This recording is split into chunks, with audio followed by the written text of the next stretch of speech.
सोलापूर शहरातून एक मोठी बातमी समोर येत आहे। सोलापूर शहरातील 7 रस्ता परिसरात इंडिया टी हाऊसच्या समोरील रस्त्यावर एका टिप्परच्या धडकेत दुचाकी स्वार हा जागीच ठार झालाय। टिप्पर क्रमांक MH13 DQ 6856 आणि दुचाकी क्रमांक MH13 CW 3769 या दोघांचा भीषण अपघात झालाय। दरम्यान हा अपघात रंगभवन 7 रस्ता मार्गे जात असताना झालाय। बाळासाहेब विश्वनाथ कुलकर्णी राहणार प्लॉट नंबर 41 गणेश गृहनिर्माण मंडळ सोलापूर असे अपघातात जागीच मृत्यू पावलेल्या दुचाकी स्वाराचे नाव आहे।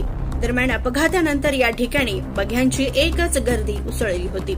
सदरील मृतदेह शवविच्छेदनासाठी सोलापुरातील शासकीय रुग्णालय अर्थात सिव्हिल हॉस्पिटल या ठिकाणी पाठवण्यात आलेले असून असे टिप्पर हे सोलापूर शहरात बिनधास्तपणे फिरताना आपल्याला दिसत आहेत। यामधील काही टिप्परच्या मागील नंबर प्लेट बुजलेले आहेत, तर काही टिप्पर हे अतिवेगाने गाडी चालविताना आपल्याला दिसत आहेत। मात्र यानंतर अशा बेशिस्त आणि टिप्पर चालविणाऱ्या टिप्पर चालकांवर कारवाई होणार का हा प्रश्न आता निर्माण झालाय।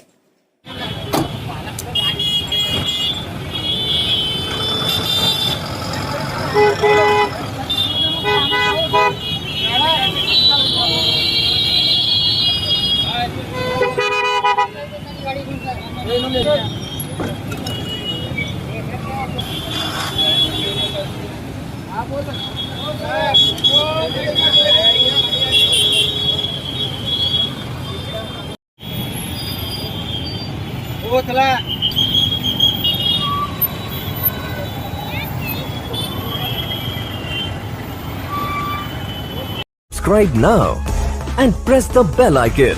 Never miss an update.